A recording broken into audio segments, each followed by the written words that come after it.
Voilà, mes amis, nous sommes à quelques jours de Shavuot, le jour du don de la Torah, jeudi soir, vendredi toute la journée. Et bien évidemment, nous allons essayer ensemble de nous préparer sur l'un des aspects parmi des milliards et des milliards et des milliards et des milliards d'infinis d'aspects sur la Torah, puisque la Torah étant l'émanation de la lumière et de la sagesse d'Hachem, il est évident qu'elle est infinie comme sa source. Et on va essayer malgré tout de se concentrer sur un point. Et on va procéder comme d'habitude. Je vais faire mon exposé et après, vous m'adresserez vos questions. Il y a une question qui se pose qui est très profonde et très complexe. Comment se fait-il que le Maître du monde nous donne la Torah dans le Sinaï, dans le désert? Pourquoi n'a-t-il pas attendu que nous rentrions en Israël, dans la terre d'Israël, et nous donner la Torah après que nous soyons arrivés en Eretz Israël? D'autant plus qu'il y a un verset qu'on va expliquer qui nous dit, au moment de la délivrance, qui mitzion tetse Torah, que la Torah sortira du mont Sion, ou dvar Hashem me Yerushalayim, et la parole d'Hachem sortira de Jérusalem. Donc le Maître du monde aurait très bien pu attendre que l'on rentre sur notre terre, que l'on s'installe, et après nous donner la Torah sur le mont Sion. Pourquoi dans le désert? Et pas seulement le problème pourquoi dans le désert, en vérité c'est Chutz La'aretz. Cet endroit n'est pas la terre d'Israël. Et donc, même si après il y a eu la faute des explorateurs qui a fait qu'on est resté 40 ans dans le désert, on sait très bien que les choses ne sont pas au niveau du mal, les choses ne sont pas tenues en compte à l'avance. Le Maître du monde ne va jamais fixer l'histoire en fonction d'un mal qui va peut-être se faire dans la mesure où l'homme a le libre arbitre et que peut-être qu'il ne le fera pas. Donc au départ, quand on sort d'Égypte, on est censé se diriger vers la terre d'Israël comme Hachem l'avait dit clairement à Moshe à de très nombreuses reprises. Et peut-être même que si on était rentré directement en Israël, il n'y aurait peut-être pas eu la faute ni du veau d'or, ni des explorateurs, d'autant plus que j'ai déjà expliqué dans de nombreux cours qu'il y a un lien profond entre la faute du veau d'or et la faute des explorateurs. Mais ce n'est pas le sujet aujourd'hui. Donc si on n'avait pas reçu la Torah dans le désert, il n'y aurait peut-être pas eu la faute du veau d'or et certainement pas la faute des explorateurs. Et encore une fois, on aurait reçu la Torah directement sur le mont Sion, après la conquête de notre terre. Pourquoi donner la Torah en Chutz La'aretz, en dehors de la terre d'Israël?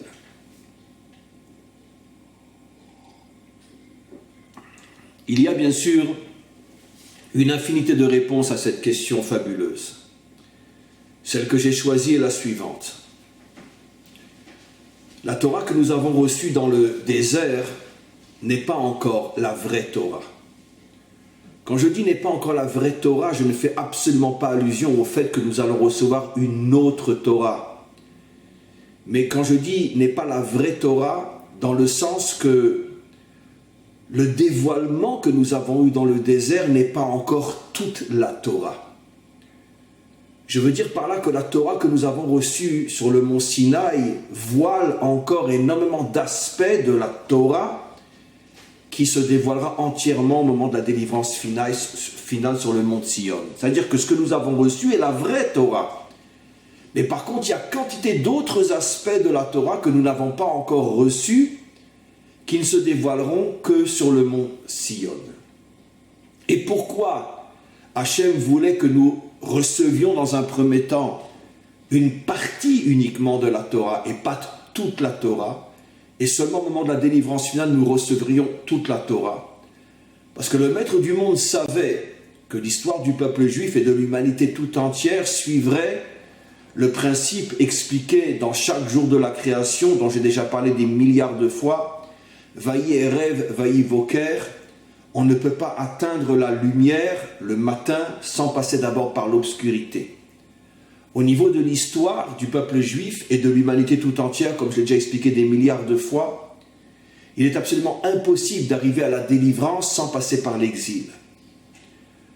Au premier niveau, quand on lit la Bible, le Tanakh, on a l'impression que les Juifs sont partis en exil parce qu'ils ont fait telle ou telle faute. C'est vrai, mais ce n'est que l'apparence, ce n'est que la raison extérieure. La véritable et profonde raison de l'exil, c'est parce que le peuple juif était de toute manière obligé de passer par l'exil pour arriver à la délivrance finale. Vaïere, vaïvoker. Avant de devenir un homme adulte, un être humain est d'abord une simple goutte, puis après dans le ventre de sa mère, il passe par des formes très bizarres, jusqu'à ce qu'il commence vers la fin de la grossesse à prendre une allure humaine, et puis quand il naît, il est encore complètement dépendant de sa mère, et puis il grandit jusqu'à ce qu'il arrive à l'âge adulte, où là il atteint le summum et le véritable pourquoi de son existence. En principe, s'il est à la hauteur, bien sûr, car la majorité passe à côté. Mais il y a une évolution dans chaque chose. L'humanité n'est pas née avec la technologie d'aujourd'hui. Elle est née dans une grotte et en essayant de taper 2 pierres pour faire sortir une étincelle de lumière. Toute l'histoire, même celle de la nature, nous prouve qu'il y a une évolution de l'obscurité vers la lumière. Et donc l'exil d'Israël n'est pas du tout, dans le sens profond et authentique, n'est pas une punition, mais une nécessité. Nous étions obligés de passer par l'histoire que nous avons traversée pour arriver finalement au boker, au matin, à la lumière de la délivrance. Et donc, le maître du monde savait qu'il était absolument impossible de dévoiler toute la Torah, alors que le peuple juif allait se retrouver pendant des millénaires en dehors de sa terre, éparpillé au milieu des nations. Et donc le maître du monde n'a donné à Israël dans un premier temps que la partie de la Torah qui allait l'accompagner en exil. Ce que j'appelle dans mes derniers cours l'aspect plus religieux, plus spirituel. Mais la véritable dimension de la Torah, qui est tout sauf une religion, cette véritable dimension ne se dévoilera qu'avec le Mashiach au moment de la délivrance, ce à quoi fait allusion le prophète, qui mitzion tetze Torah, de Tzion sortira la Torah.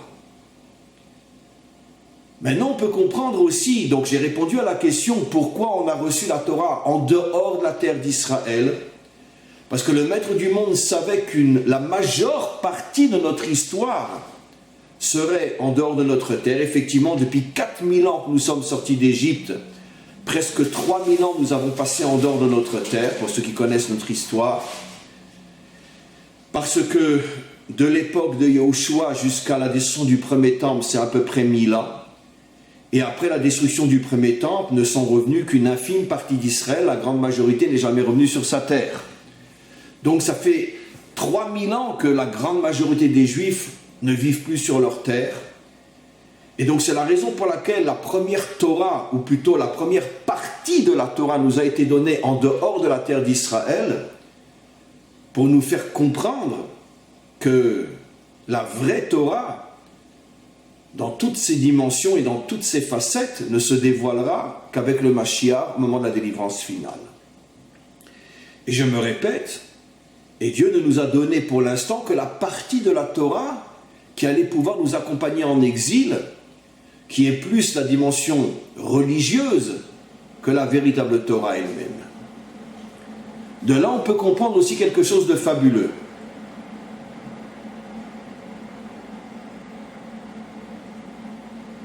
Excusez-moi. Je suis déjà à mon 2e cours ce matin et j'en ai encore 2 aujourd'hui. Donc un petit peu d'essence, ça fait du bien. Donc quoi qu'il en soit, on comprend maintenant aussi un autre sujet fabuleux que je vais révéler aujourd'hui et que personne n'a jamais encore expliqué comme je vais l'expliquer. On sait qu'au moment où Hachem propose la Torah à Israël, il la propose aussi aux 70 nations. On a déjà souvent parlé de ce sujet. On sait que les nations refusent la Torah, seul Israël accepte. Mais finalement, au moment de la délivrance finale, les 70 nations accepteront la facette de la Torah qui leur correspond, ces facettes qui sont voilées aujourd'hui, comme une grande partie de la Torah d'Israël est encore voilée aujourd'hui, comme d'ailleurs un verset explicite dans les prophètes le dit, Torah Chadasha mi iti tetse, une Torah nouvelle sortira de moi, pas nouvelle dans le sens une autre Torah, mais des parties incroyables de la Torah qui étaient voilées pendant des millénaires, qui se dévoileront tant pour Israël que pour les nations. Donc, au moment de la délivrance, les nations réclameront, voudront recevoir, chaque nation, la facette de la Torah qui leur correspond. Alors pourquoi n'ont-ils pas accepté cette facette avant? Puisque Hachem leur a proposé à ce moment-là. Nous savons aussi que le verset Ki mitzion tetse Torah udvar Hashem Yerushalayim, de Tzion sortira la Torah et la parole d'Hachem de Jérusalem, cette phrase-là, ce n'est pas les Juifs qui le disent. C'est les nations qui diront, qui s'accrocheront au tzitziot d'un Juif et qui diront amène-nous avec toi en Israël, car on sait que la Torah va sortir de Tzion et on veut la recevoir nous aussi. Donc ce verset, c'est les nations qui le diront. C'est la plus grande preuve comme quoi elles voudront elles aussi recevoir la facette de la Torah qui leur correspond. Alors pourquoi n'ont-elles pas accepté avant? Et la réponse est la même. Parce que dans leur subconscient, les nations savaient qu'il était absolument impossible, tant que Israël ne recevrait pas lui toute sa Torah, les nations elles-mêmes ne pouvaient pas recevoir l'entièreté, la totalité de la facette torahique qui leur correspond. Parce qu'il était absolument inconcevable que les nations reçoivent toute la Torah dont elles ont besoin et Israël ne reçoit qu'une partie. Et pourquoi? Comme je l'ai expliqué des milliards de fois, l'exil d'Israël n'est pas que l'exil d'Israël. L'exil d'Israël est l'exil de l'humanité tout entière. La seule différence, c'est que nous le savons et eux ne le savent pas, parce que nous le vivons aussi sur le plan géographique, tandis que les nations le vivent que sur le plan mental, psychologique, spirituel et moral. Donc elles ne savent pas qu'elles sont en exil aussi. Mais l'histoire d'Israël est l'histoire de l'humanité tout entière. Si nous sommes en exil, toute l'humanité est en exil. Donc si nous n'avons pas pu recevoir entièrement la Torah qui nous correspond, parce que nous devions d'abord traverser l'obscurité de l'exil avant la lumière du matin, à plus forte raison, les nations ne pouvaient pas recevoir, elles non plus, toute la facette toraïque qui leur correspond. Et c'est pour ça, dans leur subconscient, elles ont refusé, parce que elles sentaient, dans le subconscient de leur âme, que finalement, cette Torah qu'elles allaient recevoir n'était pas véritablement la Torah qui allait leur permettre d'avoir une véritable connexion avec le Maître du monde. Vous me direz, alors pourquoi Israël a accepté? Puisque pour Israël aussi, la Torah que nous avons reçue ne nous permet pas une véritable connexion. La preuve, ça fait 3000 ans qu'on est en exil. Et nos maîtres affirment clairement que l'exil est une forme de déconnexion avec le Maître du monde. Alors pourquoi nous avons accepté? Parce qu'à la différence des nations, Israël savait aussi dans son subconscient que lui avait pour mission de vivre véritablement la traversée de la nuit avant d'arriver au matin. C'est la mission qui a été confiée à Israël. Vaïere, vaïvoker, traverse l'obscurité de l'histoire pour arriver à la lumière de la délivrance. Donc Israël n'avait pas de problème à recevoir cette partie de la Torah qui n'est pas toute la Torah, parce qu'Israël savait que grâce au fait d'accepter cette partie de la Torah qui allait nous accompagner dans l'exil pendant des millénaires, grâce à cette connexion avec cette partie de la Torah, nous finirions par recevoir toute la Torah et les nations, toute la facette qui leur correspond. Quelle est la différence, mes amis? Et ça je l'ai souvent expliqué, mais je vais revenir sur cette notion, entre la Torah de l'exil et la Torah de la délivrance, car aujourd'hui nous n'avons que la Torah de l'exil. La Torah de la délivrance commence à se dévoiler petit à petit chez encore une très petite minorité de Juifs et seulement en Israël, car en dehors d'Israël, il est absolument impossible d'avoir la véritable Torah. Personne ne l'a jamais eue. Ce n'est que la Torah de l'exil. Mais ici en Israël, la Torah de la délivrance commence petit à petit à se dévoiler après tellement de temps que nous sommes revenus sur notre terre, mais la Torah officielle, la Torah rabbinique, la Torah des institutions, la Torah des mouvements est encore une Torah qui est totalement en exil. Quelle est la différence entre la Torah de l'exil et la Torah de la délivrance? Nous le voyons d'une manière extraordinaire dans le conte du Homère. Vous savez qu'on compte 7 semaines avant le don de la Torah. Chaque semaine correspond à un attribut divin, à une qualité particulière. La première semaine, je traduis en français, malheureusement j'esquinte la notion mais c'est pas grave.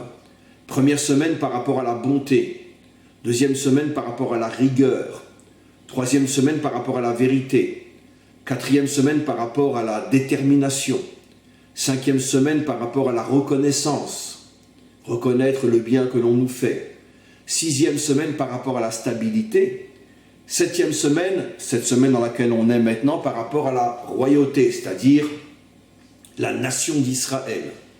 Malchut, traduit dans un langage moderne, fait allusion à la nation d'Israël, revenue sur sa terre, et qui se reconstruit en tant que nation. Quelle est la différence fondamentale entre les 6 premières qualités et la 7e? Les 6 premières qualités sont des qualités que chaque individu peut et doit acquérir. Un homme doit être bon, un homme doit savoir être rigoureux, il doit savoir être vrai, authentique, il doit être déterminé quand il a un projet et ne pas baisser les bras, il doit être reconnaissant, il doit être stable. Ce sont des qualités qui avant tout se trouvent chez l'individu. Mais la malchoute ne peut pas se trouver chez un individu. Comme disent nos maîtres, En meler bli am, il n'y a pas de royauté sans peuple, sans nation. C'est-à-dire que le dernier attribut divin, la semaine dans laquelle nous sommes, fait allusion à la reconstruction de la nation d'Israël. Et seulement à la fin de cette semaine, nous recevons la Torah. Quelle est l'allusion? C'est que la vraie Torah n'est pas donnée à des individus, mais est donnée à un peuple.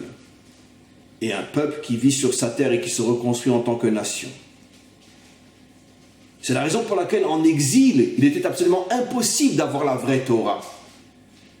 Puisqu'en exil, nous étions éparpillés au milieu des nations. Et avant l'époque moderne où on peut communiquer facilement les uns avec les autres, ceux qui étaient dans un village de Russie n'avaient aucun lien avec d'autres juifs dans d'autres villages, même de Russie. À plus forte raison dans d'autres pays. Les juifs russes ne savaient même pas qu'il y avait des juifs au Yémen ou des juifs au Maroc. Ils ne le savaient même pas, ils n'en avaient jamais rencontré. Car ils ne se connaissaient même pas d'une communauté à une autre. Ça veut dire que finalement, il n'y avait plus de peuple juif, il y avait des communautés juives. Donc des individus.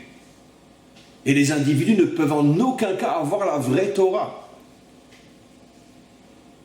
C'est la raison pour laquelle la vraie Torah ne peut se dévoiler que quand tout Israël est ensemble sur sa terre et reforme une nation. Et là, puisque toutes les parties d'Israël sont ensemble, toutes les parties de la Torah peuvent être révélées. Quand Israël est morcelé, la Torah est morcelée. Quand tout Israël est uni et réuni, la Torah se dévoile dans toutes ses facettes, dans toute son unité. C'est pour ça que la Torah de l'exil, c'est la Torah des mouvements. Je suis tel maître, je suis un autre maître. Suivre dans le sens de suivre, suivre dans le sens de suivre. C'est pour ça que les juifs de Russie avaient un judaïsme très différent des juifs de France ou des juifs du Maroc ou d'Algérie ou des juifs de Syrie ou d'Irak. Chaque judaïsme était morcelé et était très différent du judaïsme qu'on vivait dans un pays très différent. C'est pour ça que personne ne pouvait avoir la vraie Torah.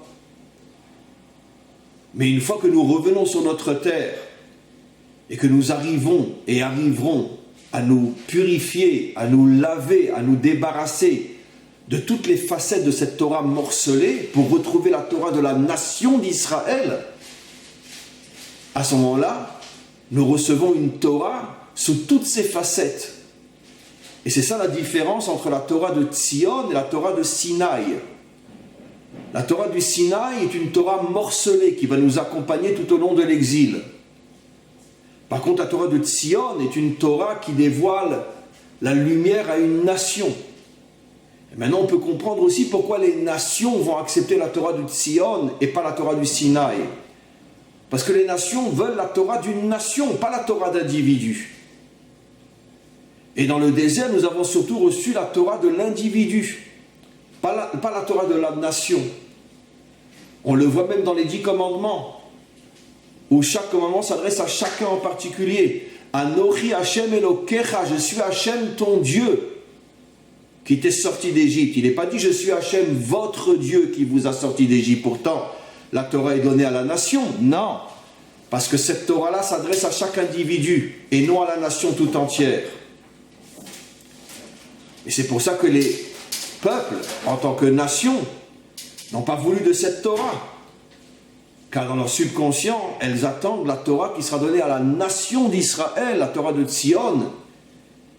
Et elles, en tant que nation, pourront recevoir aussi la partie qui leur correspond. La conclusion, mes amis, avant de passer à vos questions, est fabuleuse. C'est un thème que je reprends souvent ces derniers temps. Il faut que l'on comprenne une fois pour toutes que toutes les religions ne sont qu'une facette infime, minuscule, et trop souvent même falsifiée de la vérité vraie. Que ce soit la religion chrétienne, musulmane, la religion juive, à plus forte raison, toutes les croyances qui frôlent l'idolâtrie, comme le bouddhisme ou l'hindouisme ou je ne sais quoi, sans critiquer qu'à Dieu ne plaise, parce qu'il n'y a aucune différence entre le bouddhisme et le christianisme ou l'islam, ou le judaïsme, ce ne sont que des religions. Malheureusement, depuis toujours, on ne vit qu'avec des religions et on croit que la religion c'est le summum.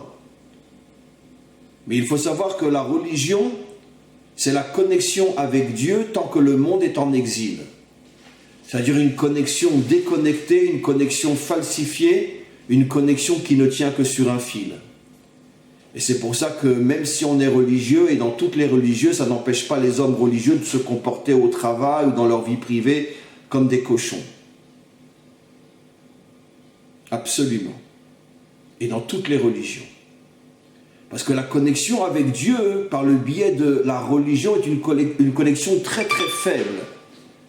Et donc elle ne peut pas me protéger quand je suis au travail, quand je suis dans un endroit où il y a des tentations, des séductions. C'est très dangereux. Et qu'est-ce qu'est la Torah de Tzion? Une Torah qui va descendre dans tous les aspects de notre vie. Pas seulement au niveau de la cacheroute ou du Shabbat, mais une Torah qui va dévoiler de la lumière quand je travaille, quand je suis dans toutes les activités de ce monde. Là, pour l'instant, la lumière est complètement cachée dans ces endroits-là. On ne voit rien. On ne voit pas Dieu dans ces endroits-là. Le vrai Dieu. Mais la Torah de Tzion va nous dévoiler une nouvelle dimension d'Hachem que l'on va retrouver précisément dans tous les aspects de la vie concrète. Et on comprendra que la Torah n'est pas une religion, puisque la religion, elle est ou à l'église ou à la synagogue. Mais que Dieu est surtout, essentiellement, avec nous, précisément dans ce monde matériel. Et un jour viendra où on ressentira Dieu beaucoup plus au travail qu'à la synagogue. Beaucoup plus. Au point qu'à mon avis, toutes les synagogues disparaîtront. Parce qu'on ne voudra plus un lieu de culte qui rappelle la religion. Il y aura par contre le troisième temple. Mais le troisième temple, comme la Torah le dit, sera le haut lieu de réunion de toute l'humanité. Jérusalem sera la capitale mondiale de la spiritualité authentique, où toutes les nations se retrouveront avec Israël dans cet endroit-là. Et c'est ce à quoi nous devons aspirer. comprendre que la différence entre la Torah du Sinaï et la Torah de Tzion, c'est que la Torah du Sinaï, comme toutes les religions, laisse Dieu dans le ciel, tandis que la Torah de Tzion dévoilera Dieu sur terre.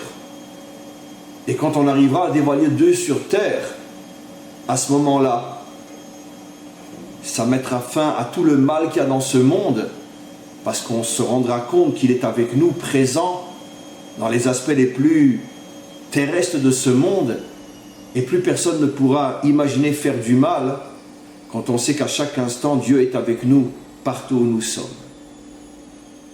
Voilà, on va passer aux questions.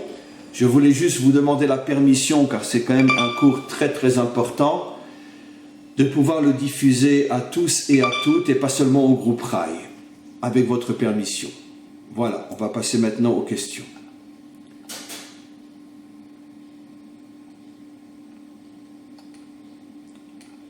Alors, Hana, les Juifs savaient-ils que s'ils n'acceptaient pas la Torah, Hachem renverserait la montagne sur eux? Alors, il y a effectivement, vous faites allusion à une métaphore, à un midrash qui dit qu'effectivement que Hachem a forcé les Juifs à accepter la Torah. Les nations n'ont pas voulu, il les a laissés. Mais Israël les a forcés. Alors, encore une fois, il faut comprendre que toute la Torah, ce ne sont que des codes et des métaphores, qu'il faut être capable de traduire dans un langage compréhensible. Ça veut dire quoi? Ça veut dire exactement ce que j'ai expliqué, que le peuple juif a accepté sa mission qui n'a été donnée qu'à lui et pas aux nations, d'être le représentant dans ce monde de l'exil et de la délivrance. C'est-à-dire que quand on dit que Hachem a forcé Israël à accepter la Torah, il ne faut pas le prendre à la lettre. Il faut comprendre que Israël a ordonné à Israël d'accepter cette mission, d'être le fer de lance de ce peuple qui traverserait toutes les obscurités de ce monde pour mériter la lumière et amener avec lui l'humanité tout entière. Marc, vous dites que la vraie Torah ne peut pas exister ailleurs qu'en Israël. Je ne comprends pas comment la Torah peut être quelque part, comme si elle pouvait être dans un lieu. Ou bien la Torah existe chez les gens qui étudient, ou bien elle existe que chez ceux qui la vivent. La réponse est très très claire, Marc. La vraie Torah, je l'ai expliqué à la fin du cours, a été donnée aux nations, à la nation d'Israël et aux nations, au moment de la délivrance. La Torah n'a pas été donnée qu'à court terme, elle n'a pas été donnée à l'individu, mais à la nation. C'est pour ça que la dernière semaine avant le don de la Torah, c'est Malchut, la royauté, qui fait allusion à la nation. C'est pour ça qu'on parle de la Torah du Sinaï, la Torah de Tzion. Tzion, c'est lorsqu'Israël est à nouveau sur sa terre. Donc, encore une fois, je me répète, évidemment que la Torah que nous avons reçue est la vraie Torah, mais elle ne contient pas toutes les facettes qui sont encore dans leur majorité cachées. Parce que pendant des millénaires, nous avons été un peuple en exil. Et donc, c'est la Torah de l'exil qui nous a accompagnés. Alors évidemment, quelqu'un qui est en exil peut être aussi un grand maître, mais un grand maître par rapport à la facette qui s'est dévoilée, qui est la Torah de l'exil. Mais lui-même ne connaît que l'ombre de l'ombre de l'ombre de l'ombre de l'ombre de l'ombre de la Torah. Le plus simple des Juifs au moment de la délivrance connaîtra des milliards de fois plus que le plus grand des maîtres de l'exil.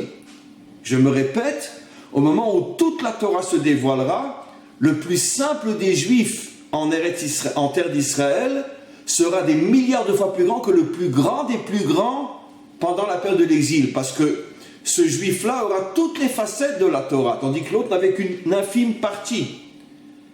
Donc, c'est pas que la Torah se dévoile dans un lieu, c'est pas ça. La Torah se dévoile à une nation.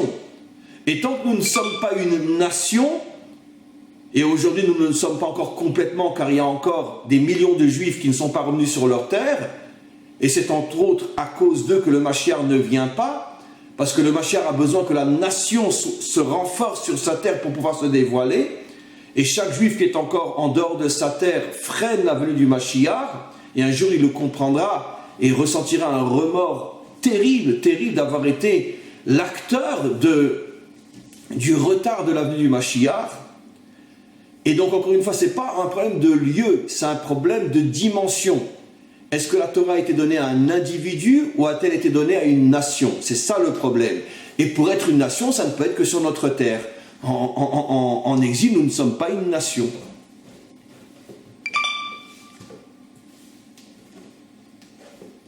En quoi la Torah de Tzion sera différente? J'ai répondu. Elle va rajouter des dimensions que nous ne connaissons pas. J'ai très clairement répondu. Les 613 mitzvot vont rester. Mais par contre, aujourd'hui, la Torah que nous avons est une Torah religieuse. En ce sens que dans des milliers de domaines, nous ne savons pas du tout ce que dit la Torah. Dans les relations internationales, dans le commerce, dans la finance, dans la société, au niveau de l'égalité entre les riches, les pauvres, etc.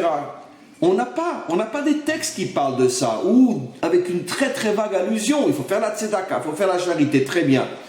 Mais construire une société dans laquelle il y aura une véritable et profonde égalité. Je ne dis pas uniformité, mais égalité.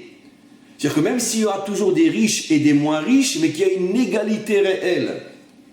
En ce sens que tout le monde aura largement de quoi vivre et bien vivre. La justice, la paix entre les peuples, elle est fondée sur quoi?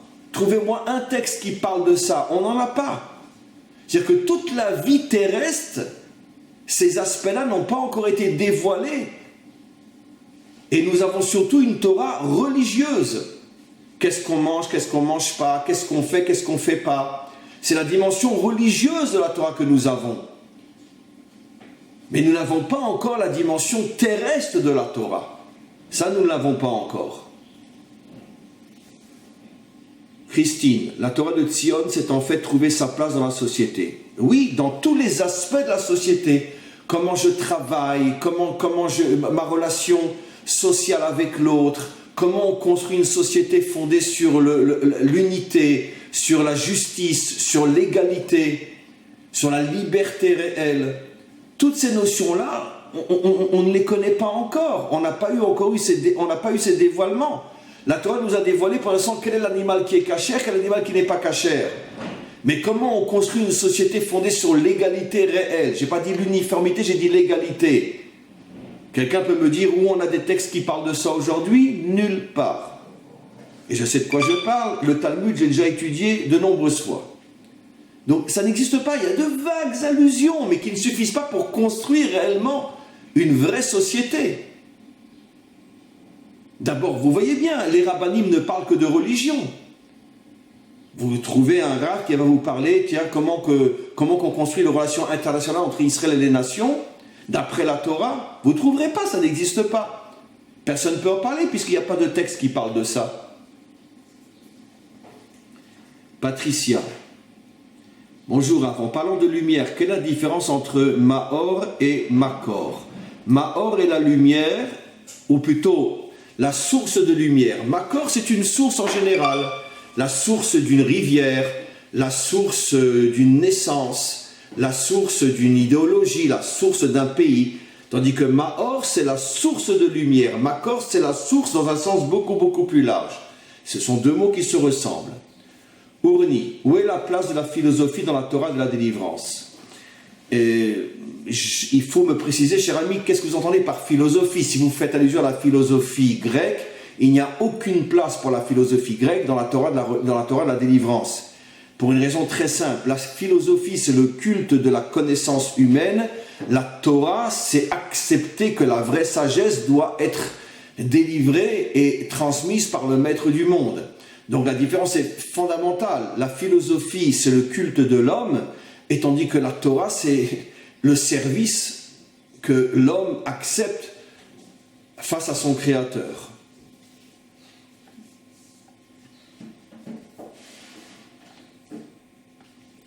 Espinoza. Bonjour Rav. L'Iran a parlé solution finale cette semaine, exactement comme les nazis. Vous ne pensez pas que Gog et Magog viendra d'eux et non des démocrates américains? Test qui me paraît peu probable. Non, il y aura une alliance entre les démocrates et l'Iran. La Torah dit clairement au début de Masechet Avodah Zarah et dans d'autres textes que les deux nations qui attaqueront Israël à la fin de la délivrance seront l'Occident et les Perses, l'Iran. L'Occident, c'est plus compliqué parce que là, le Talmud ne précise pas. Par contre, les Perses, on sait que c'est l'Iran. Donc, c'est déjà clairement dit que c'est les Perses. Maintenant, au niveau de l'Europe, au niveau, du monde occidental, il y a énormément de thèses qui, aussi incroyables que ce soit, parlent des États-Unis. Moi, ça fait plus de 30 ans que j'en parle. Et quand les démocrates reviendront au pouvoir, ils vont tout faire pour s'allier avec l'Iran et attaquer Israël. Absolument. Et donc, ne prenez pas les démocrates américains pour des enfants de cœur. Ce sont de un très grand danger, pas seulement pour Israël, pour l'humanité tout entière. François Muller, bonjour Rav. L'homme a dû dévoiler, trouver le feu par exemple, je ne comprends pas. Adam n'était-il pas complètement évolué? Et vous posez une excellente question. Sachez que nos maîtres affirment dans le Talmud, dans Masechet Psachim, pour ceux qui veulent vérifier, je ne me rappelle pas le daf, que le premier à avoir découvert le feu, c'était Adam en tapant sur 2 pierres. Donc effectivement, vous posez une question intéressante. D'un côté, notre tradition affirme que Adam avait une sagesse inimaginable. D'un autre côté, on nous dit que c'est le premier qui a découvert le feu en tapant sur 2 pierres. C'est dans le Talmud d'une manière explicite. Donc c'est un petit peu compliqué. Il semblerait qu'il y ait une contradiction. À mon avis, il n'y a pas de contradiction. Parce que ce que je comprends, moi, c'est que la sagesse d'Adam était une sagesse, on pourrait dire, pnimite, intérieure. Il comprenait le sens de la création. Il comprenait le pourquoi des choses, en tous les cas au moins avant d'avoir fauté, où là il a dégringolé. Et donc il avait le sens, c'est pour ça qu'on dit qu'il a donné un nom à chaque chose. Le nom c'est l'identité. Il était capable de comprendre l'identité de chaque chose, pourquoi a-t-elle été créée. Maintenant au niveau technique, non, il n'avait pas encore cette évolution. D'ailleurs c'est comme ça qu'avance l'histoire. L'homme comprend de moins en moins le sens, mais de plus en plus performant sur le côté matériel. Au départ, l'homme avait une grande conscience du sens et une moins grande conscience sur le plan technique. Et l'histoire évolue dans le sens contraire. La conscience du pourquoi se perd, mais par contre la technologie avance.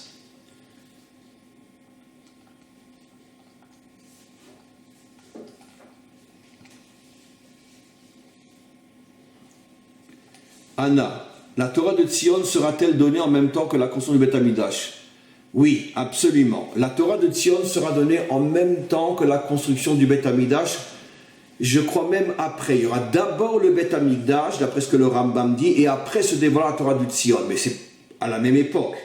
Le 3e temple sera reconstruit, toutes les nations viendront à Jérusalem, et là il y aura ce dévoilement fabuleux de la Torah de Tzion, absolument. Et bien sûr, quand tous les Juifs seront sur leur terre, évidemment, parce que comme je viens de le dire, vous me connaissez, je ne cache jamais ma franchise et certainement pas la vérité. Chaque Juif qui vit encore en dehors de sa terre aujourd'hui retarde la délivrance finale et un jour, il en prendra tellement conscience qu'il sera rongé par un remords qui l'obligera à faire une teshuva terrible de se dire « j'ai été l'acteur » du retard de la délivrance finale. Un verset dans les psaumes, Christine dit que Hachem aime les portes de Tzion, plus que toutes les demeures de Yaakov. Exactement, ce verset fait exactement allusion à ce cours, au Ev Hachem et Sha'ar et Tzion, que Hachem aime Tzion plus que n'importe quel autre endroit où Yaakov a posé ses tentes. Il a posé ses tentes en Espagne, en France, en Ukraine, en Russie, en Pologne, en Amérique, en Syrie, en Irak, en Perse, au Maroc, en Algérie, partout dans le monde. Mais je nous dis, mais partout où vous étiez là-bas avec une Torah réduite. Mais si vous voulez ma vraie Torah, avec toutes ses facettes, il faut revenir à Tzion.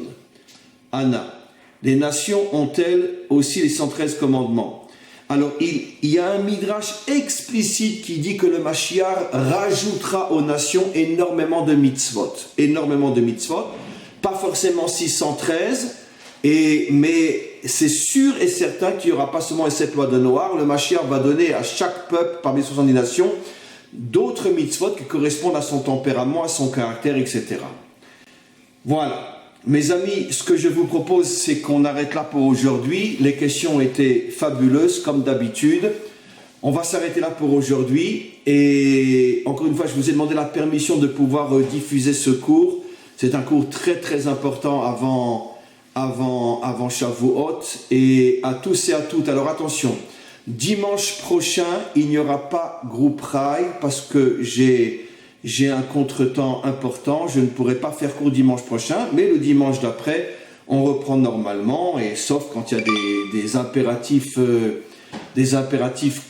que je ne peux pas décider. Dans ce cas-là, en principe, on fait le groupe Rai tous les dimanches. Voilà.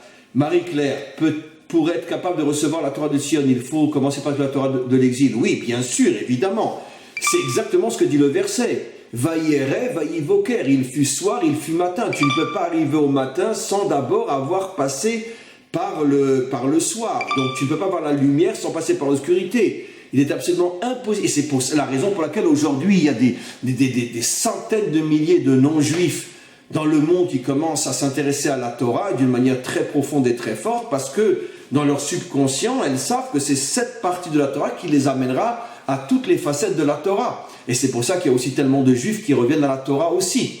Parce que tout le monde sait que tu ne peux pas arriver au matin sans passer par l'obscurité. Tu ne peux pas devenir un adulte si tu n'as pas d'abord été une goutte et un fœtus dans le ventre de ta mère. Il y a un processus qu'il faut traverser et c'est ce que nous vivons. À tous et à toutes, une très très très très bonne journée. Merci pour vos magnifiques questions et on ne se retrouve pas dimanche prochain, mais le dimanche d'après.